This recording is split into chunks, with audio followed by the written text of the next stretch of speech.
maskaxdii dunidu malaasan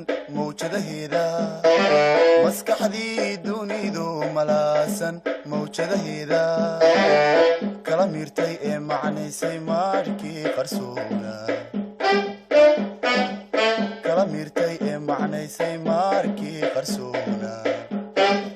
We are starting grade 9, unit 2. In grade 9, in unit 2, you find that the lion pretends to be dead. It is a story about the lion.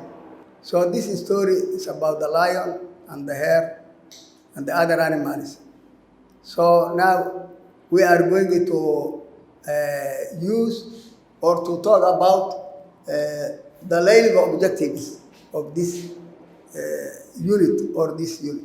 So as we said in the beginning, we started with our topics or we started with speaking and listening, which the book consisted. Now before it, these are the objectives that we are going to achieve for this unit. By the end of the lesson, or for this lesson, by the end of the lesson, the learner should be able to show control of the pronunciation of the words in the text. The student is going to read a text. So this text, the teacher will control how the students pronounce the words that they are reading in the passage. Also, demonstrate ability to give appropriate responses.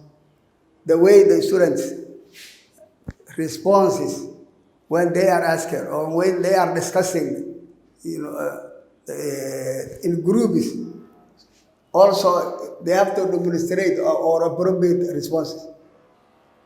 The other one, organize idea through interactive practice. They organize the idea, they come to, and they interact, they sit together and they make some interactions and they practice, some conversation. So these are the objectives of this unit or this lesson. Methodology that we are going to use. For example, number 1, here the methodology asks the learners to look at the image. There is a picture of a lion. You will find it. There is a picture of the lion in this unit.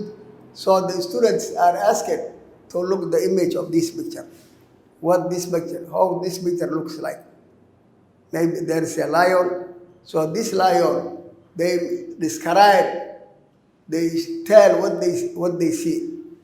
Okay. Some of them may say the lion is very huge. It is very big. The lion can also got a hair. It is a strong animal. So the students may describe the image, the picture. So the picture is there. So they have to talk about. After that, there is a discussion between the students. They discuss. So let learners talk freely about different behavior of the human being. There are different behaviors. As you know, people behave differently in a different way. So when they talk about freely about different behaviors or types, they may say, some of them, they say, gracious. Some people have got good behavior. Others have got bad behavior. Others may have, socially unacceptable behavior. Some behaviors are not accepted in our society. For example, we are Muslims. If some people pretend in a Christian way or if they dress in a bad way, people will not accept it. So they may talk about different kinds of behaviors, where some of them are good, others are bad or socially unaccepted, which are not, people will not accept it. Some behaviors are, no one accepts it because the way they have dressed different in the environment. Also, they identify themselves with the possible answers. What are the possible answers that they are bringing? The students may bring these answers. Some may say kind. Some behaviors, some people are very kind. others are ruthless, others are rude, others are kind, some of them are deceptive, some of them are generous, some of them are gallows. So these are the students, the words that the students produce or say. Okay. Or after that, they selected the good behaviors which are acceptable in the society. Why these behaviors are good? Why these behaviors are accepted in the society? So they selected some of the behaviors. These are also the assessment. Okay? Number one, oral questions. The teacher may ask them some questions related to the image of the picture. He may, the teacher asks them, you ask, what do you see here? What is the name of this animal? Where this animal is found? What is the character of this animal? Is it a wild animal? Is it a tame animal? Do you like this picture? What does it do in the forest? Why people call this animal, it is a lion, the king of the jungle. Why is it called? So oral questions. At the same time, pronunciation exercise. The teacher will know the pronunciation test, the exercise, when they are talking, when they are discussing. Also give appropriate responses. The students are giving some appropriate responses for this. These are the assessment, observation, how many words, idea, or sentence learners produce. Teacher is observing how many words has he got from here? Because we have got a lot of words here: gracious, good behavior, bad, socially unaccepted, rude, kind. So the teacher will observe, and we will see the sentence, the words that, and the idea and the sentence the learners provide. Are there people who do something in order to deceive or cheat others? So these are the questions. The students will also discuss. They tag if there are some people who have they saw in the society. Maybe they went to the markets and they saw and they discovered that some people who are cheating or deceiving others. So the teacher they are asking why these people are deceiving, and the results are wrote. What are the results? The students come from them. Okay, the other one is, the other step is, so this picture is an activity. It's an activity for the students. Some teachers, they see the picture and they neglect it. They don't use at all. But it is an activity which related to the speaking and reading. Now we have also, as we said, reading comprehension. When the students are reading a passage and they answer the questions. This is the objective. There is a passage. This passage is about a lion, as we said. The lion which pretended to be dead. This lion invited, and as you will see, invited all the animals in the jungle, and he told his wife, tell the animals that I am dead. The reason it was fooled, the rat fooled him many times. Now the mother the wife started to cry, and he said, my husband died. But the hare said, it is impossible. Was he sick? He asked the other animals. They said, we didn't hear that message. Then they said, did he cry? Did he cry when he died? They said, we didn't hear. And he said, this is not acceptable. So this is related about, it pretended to be a death. So it is about this, and they read a passage about the lion. When they finish the lion, they are going to answer the questions related to the passage. After that, they will summarize the main points of the passage.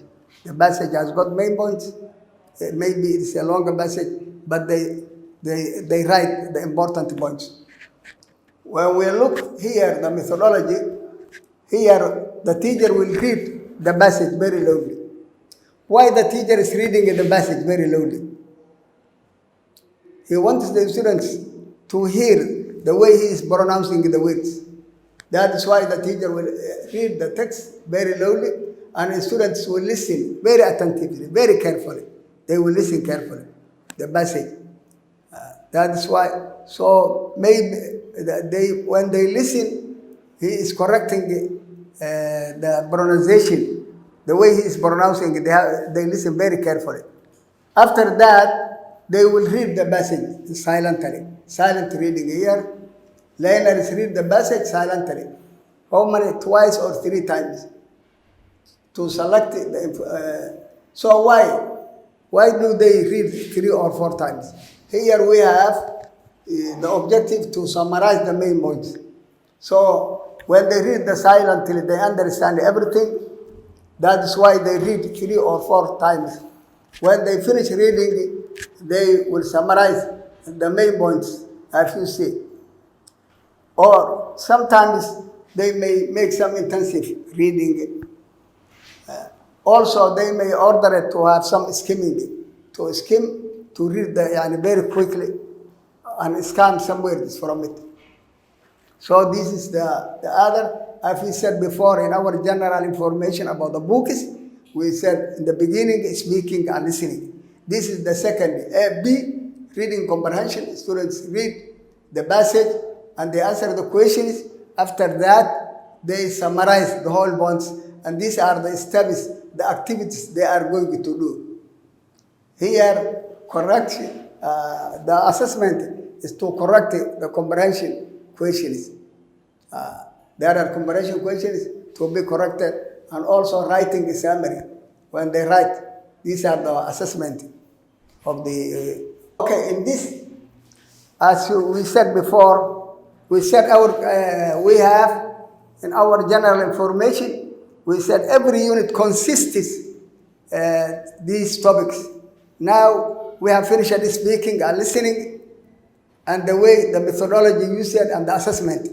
Now here also we also read about the passage concerning about the pretending to be dead.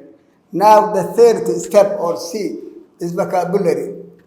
Where does this vocabulary come from?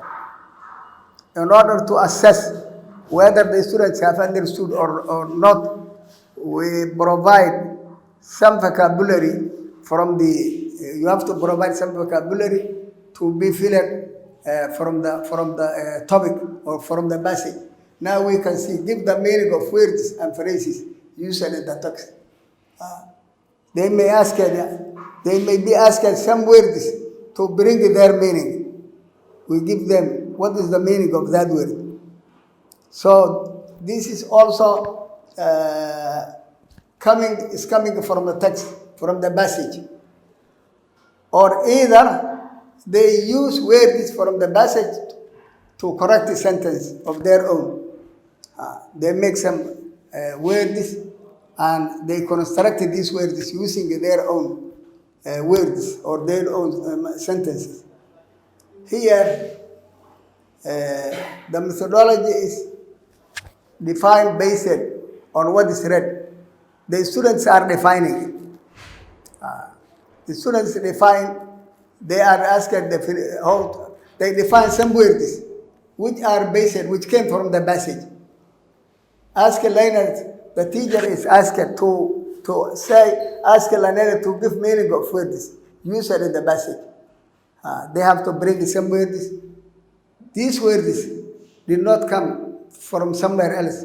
It came directly from the passage. So they are asked some words, the meaning of the words. At the same time, they complete sentence completion activities, individually or in a group. There are other activities which the students are supposed to complete.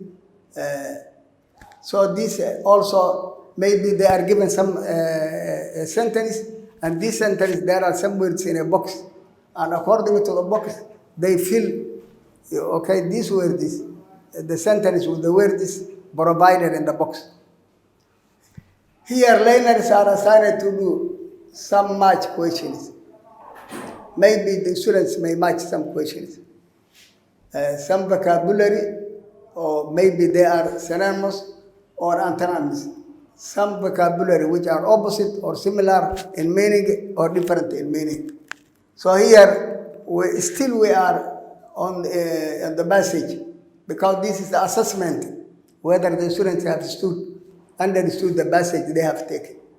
Also ask it to form synonyms and antonyms to constructions. The same, these opposite words and similar words are also asked the students to put them in a sentence. So we can see there's no word without using it in a sentence. So sometimes we find in our schools, we have a lot of words in our mind, but we cannot use them in a sentence. When we are speaking, we cannot use these words. Now everything is clear. All the words, or most of the words in the passage, are used according to the techniques they are given here. We have also grammar. It is the grammar also. We said that in our general information of the books, we have also grammar. Here in grammar, we have show understanding of the parts of speech. We have parts of speech, as we said. These parts of speech, how many parts of speech do we have? As we said, we have 9 parts of speech. We have verbs, we have adjectives, we have exclamation mark, we have pronoun, we have nouns. All these are the parts of speech. So the students illustrate different between these in a sentences, the parts of speech. Maybe so these parts of speech, here we have asked a learner to define verbs. For example, students are defining what is a verb. We know verb is an action word. It is the word which shows an action. Or it is also being stated, shows as something action, or either something that is states something which is directed, showing. So learners, they have to divide verbs and different between transitive and intransitive verbs. For example, verbs are 2 kinds: transitive verbs and intransitive verbs. Transitive verbs are verbs which take an object. For example, the cat killed a rat, if you say. So the rat is the subject, killed is a verb, the object is rat. So transitive verbs always take an object. While for example, this one, the boy kicked the ball, this is a transitive verb. We have here the subject of the sentence or the doer of the action here. And this is the verb, and this is the receiver of the action. It happens to the action, this one. So this is called a transitive verb. So if you see a verb which takes an object, or a verb which can take an object, we call it a transitive verb. So intransitive verb, we said, does not take an object. For example, here we have an example. The boy played well. The boy played well. There is no an object at all. So there is no an action. This boy did not make any action on this. It said the boy played. He played himself well. So there is no an object.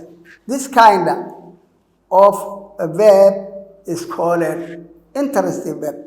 For example, if you say the boy died, he died.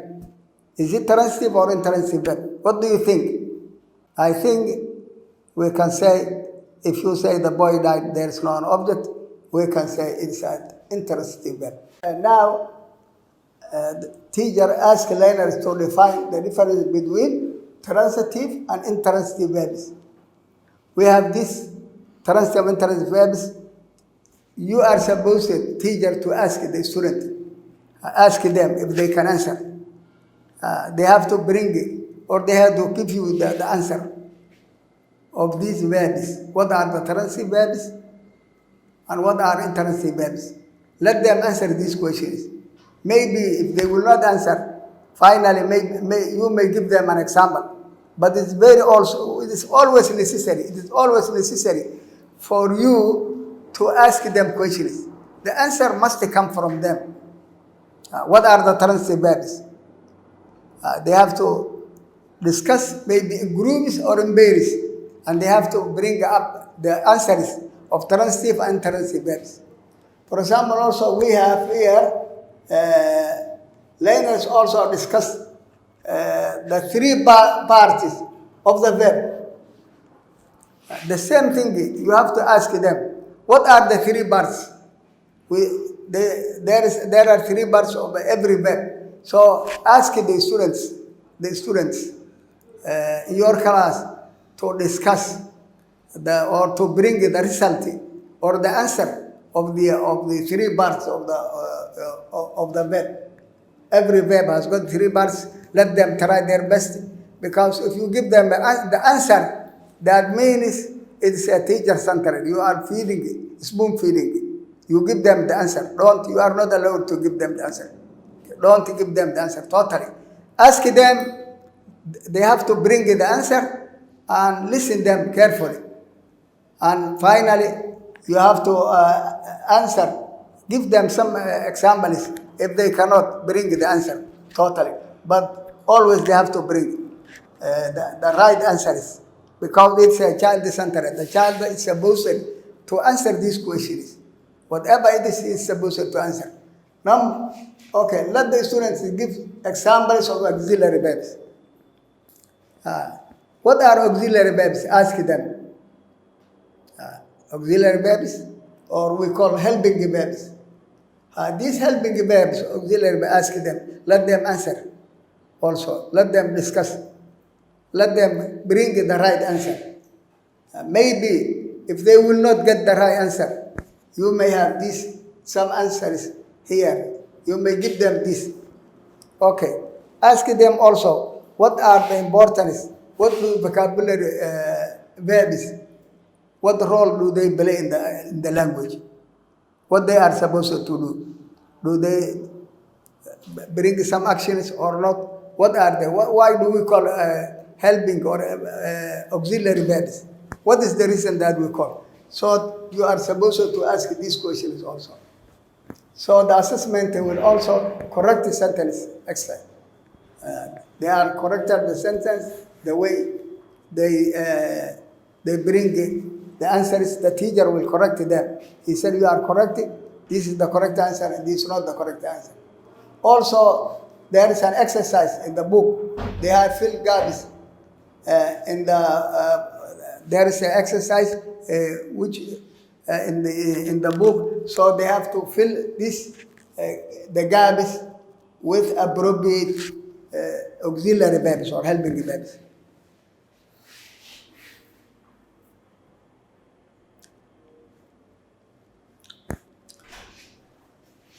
Also, we have a literature here. Yes. Complete a table on the bed. There is a table in the exercise book. You'll find this in the exercise book in this unit. So there are some vacancies, some places which are not filled. So let the students fill these gaps to the parties of the verbs. So here also ask learners to complete sentences. Also, there are some sentences which are completed in that area, in this. So ask them to work on this. Don't work yourself. Don't do yourself. Let them. The students are supposed to complete the sentences in this and the fill gaps in these appropriate words. The appropriate, when I'm saying appropriate words, I mean auxiliary verbs or helping verbs. This is what I mean. There are auxiliary verbs which are completed in this vacancy. So here we have also literature. We have oral literature. Here we got oral. What's oral literature? Ask the students. In the beginning, ask the students what's a literature. What do we mean by literature? Okay? Literature, maybe most of it in Somali language we call Sugan. So ask them what is a literature. Also ask them what is oral literature. Because literature has got special parts which call it oral literature. But so ask them what this oral literature and what the oral literature consists. Now we have here, the objective is here to distinguish facts from opinions. There are some facts which are in the literature parts, and there are some opinions provided by some people. So ask them the different. This is also this is the objective to distinguish facts from opinion. Here, the methodology that we are using here is ask the learners to define literature. Exactly. Exactly. They are asked, you have to ask, what is a literature? What does literature consist? What is a literature? Because in our language, we have literature, we have Sugan, and we have different parts of our literature. Now, English is the same thing. So ask them, what is a literature? Also, this is A. B, ask oral literature. What does oral literature? Okay? What does oral literature? Here we have also ask the literature to participate. These are the parts of a literature. So ask them. We have some parts of literature. Oral literature, special oral literature, which consists recitation, narration, performance, research methods, composition, compilation. Ask this. Each one asks you, what is it? For example, when you take recitation, narration, they have got different meaning. So these are parts of oral literature. So you are to ask it one by one, or in a group, or in a pair. After they finish the exercise, try, if they cannot answer some of the questions, try to help them. Ask them to explain. Also, we have a proverbs. As you know, proverbs is a part of literature. But there we have also, in this unit, we have some proverbs. So ask the students to explain the meaning of these proverbs. Let them sit in groups and discuss the proverbs. For example, East and West home is the best. What is the meaning of that proverb? They have to discuss this proverb.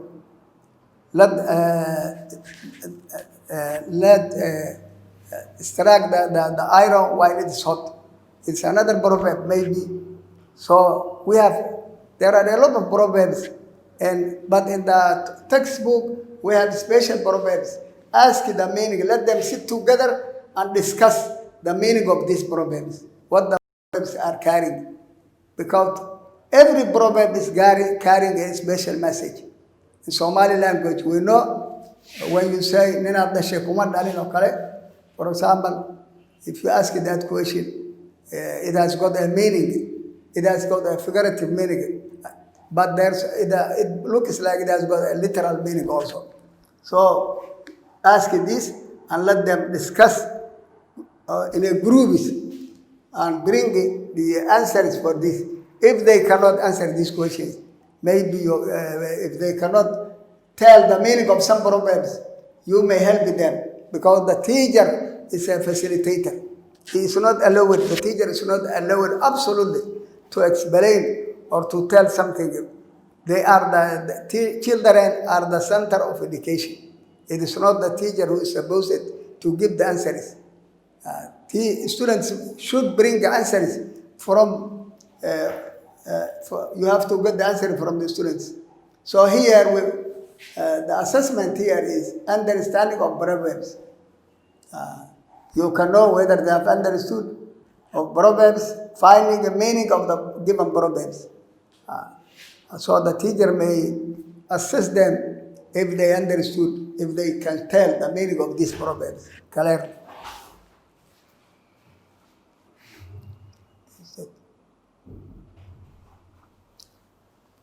Here, as we said, writing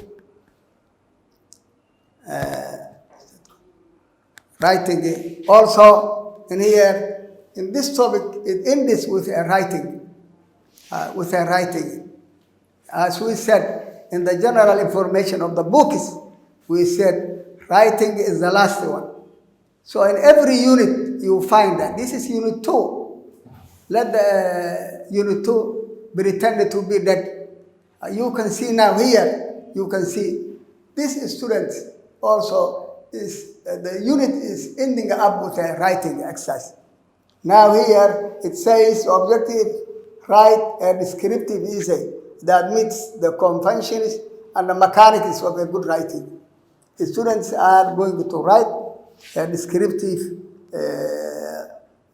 essay. So when they write, let the students use one topic from the writing passage. There is a passage. This passage is the one we have taken now. Let the animal, let the lion, pretend the lion to be dead. This is what we have taken. Now the students are going to take an essay. So let them write from the passage itself. We have 2 topics. These 2 topics, one of them is saying lion pretends to be dead. Write either an essay describing what you think the animal will do to lion, the animals. Yes.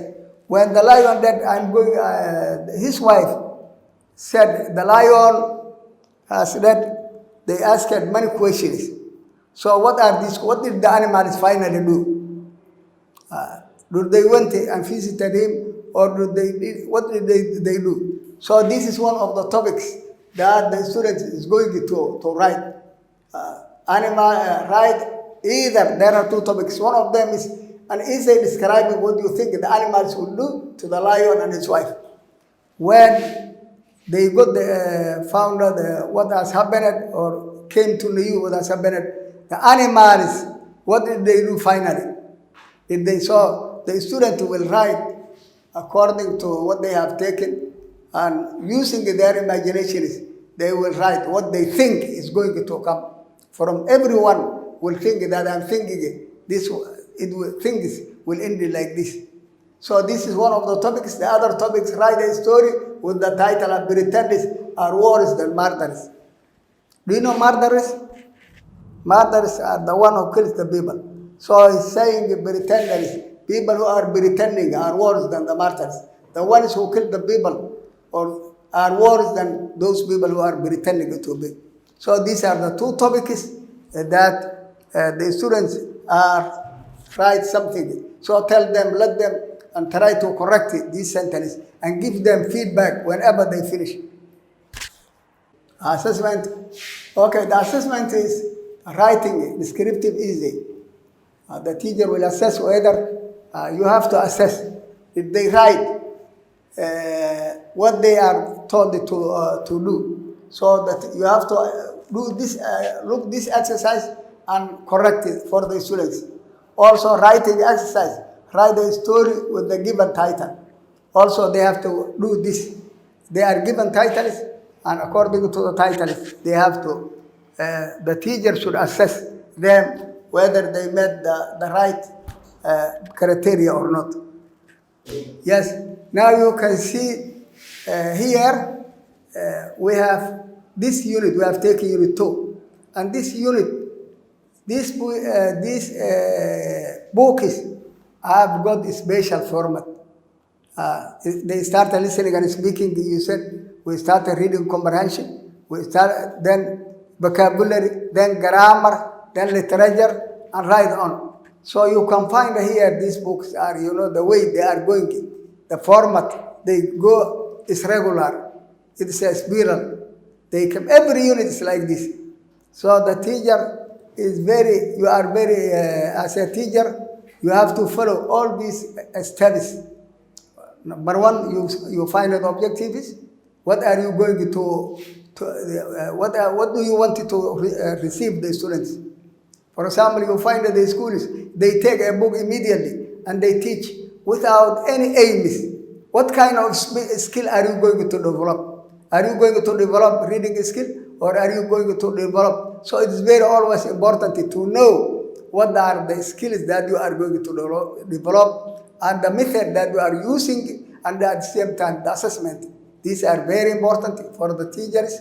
If you don't try this, some teachers, they may take the book on the table and they go directly to the class and they give them a lesson and they explain the lesson, and this is what we are going to be against this. Child-centered is very important for our schools. That is why our schools do not have any base. If you ask them questions in English or Arabic, they cannot express themselves in English, either English or Arabic. And this is the problem that we have now. Thank you very much. kala miirtay ee macnaysay maarkii qarsooma